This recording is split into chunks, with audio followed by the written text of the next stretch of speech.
香港心理衛生會嘅同事，大家好，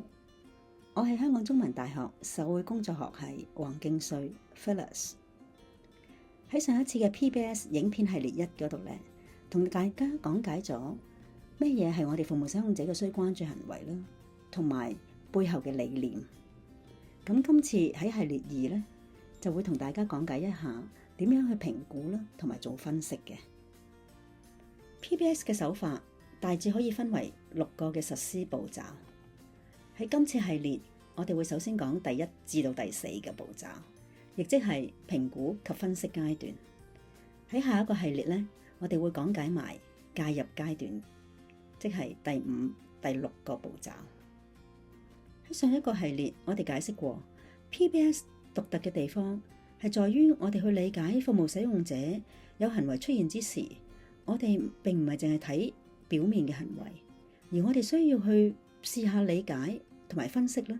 佢喺呢個行為背後其實係反映咗當事人嘅乜嘢需要呢？我會運用鏡頭作為一個比喻，去幫助大家點樣了解服務使用者嘅需關注行為。首先，我哋可以用一個 zoom in 嘅方式去大特寫翻，當我哋嘅服務使用者有行為出現之時，我哋點樣留意翻嗰啲嘅細微變化？例如服務使用者可能佢會有情緒高漲，以至到佢有一個好嬲怒嘅情況，去掟一啲嘅大件物品。如果係咁嘅情況，我哋試下 zoom in 去了解翻其實佢出現呢一個情緒同埋行為之時，有冇一啲好細緻嘅嘢發生咗，觸發咗佢呢？而佢嗰個嘅情緒係漸進式啊，定係突然爆發呢？中間有冇停頓過呢？有冇啲嘢令到佢更加惡化咗呢？其實最後有冇一啲嘅後果佢係可以得到嘅呢？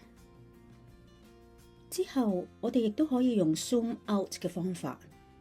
去拉闊啲，去留意下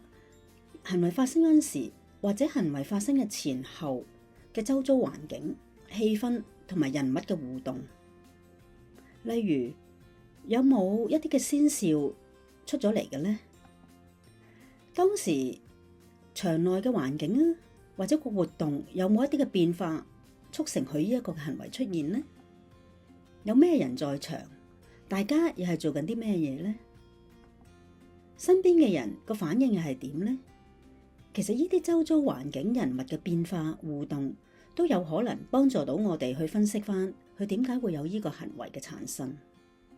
我哋退後一步，用完 zoom out 嘅方法去了解翻行為同埋當時嘅環境互動同埋影響之後咧，有需要之時，我哋更加可以用 wide angle 廣角鏡嘅方式咧，去進一步了解一下服務使用者最近呢排嗰個生活同埋個習慣同埋行為模式嘅出現有冇一啲唔同到咧咁。例如佢而家多咗發脾氣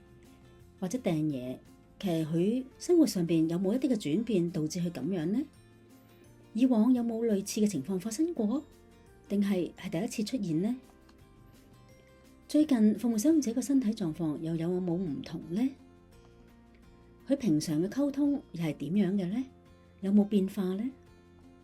去評估同分析需關注行為，我哋有3個層次。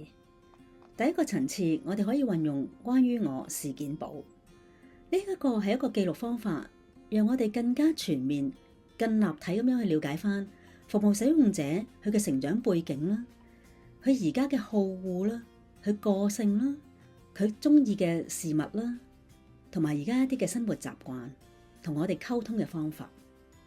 個好處就係當我哋完成咗呢一個事件簿之後咧，我哋會更加了解、明白服務使用者佢一啲嘅諗法啦，同埋佢嘅需要，避免咗我哋咧好先入為主咁樣去定義咗佢一啲嘅單一行為。了解咗佢個人之後咧，我哋就可以進行某一個行為嗰個數據基線嘅收集啦。呢一個嘅收集咧，個好處就係令我哋更加科學化咁樣去分析翻行為嘅一啲出現嘅模式啦，同埋個行為嗰個嚴重性。例如我哋掌握到原來服務使用者佢情緒高漲掟凳嘅情況咧，原來多啲咧係佢喺屋企度假完之後咧翻嚟喺食飯嘅環節發生嘅。咁然之後咧，我哋就會鎖定咗喺食飯嗰個環節度咧，我哋就可以進行咧第三個層次嘅分析，就係運用 STAR 呢一個嘅方法啦。而呢個方法咧，好處係可以幫我哋去分析翻行為發生嗰陣時，其實周遭環境啦、氣氛啦同埋人物互動嘅情況。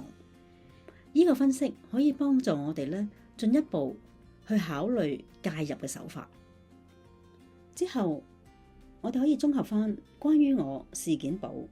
基線行為數據同 STAR 行為評估嘅觀察同發現，從分析當中作出一個大膽嘅假設。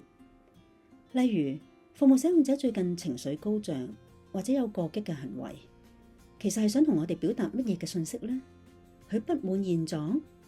佢覺得不安，定係對某啲人嘅掛念？其實佢個背後可能係想達到一啲嘅功能。會唔會希望我哋去改變一下服務流程，又或者多啲安排屋企人嚟探佢，又或者同身邊嘅人和事會唔會有關係呢？譬如會唔會佢熟悉嘅職員離咗職，所以佢掛住個職員，又或者佢對於新嘅安排、新嘅流程佢未適應，呢一啲嘅大膽假設咧，都可以幫到我哋咧去初步構思點樣定 PBS 計劃。喺下一節系列3，我哋會介紹埋實施步驟第5、第6項，去讓大家了解點樣定 PBS 計劃，去作出一個 PBS 嘅介入，去支援翻我哋服務使用者嘅生活情況，去滿足佢哋嘅背後需要。下節見。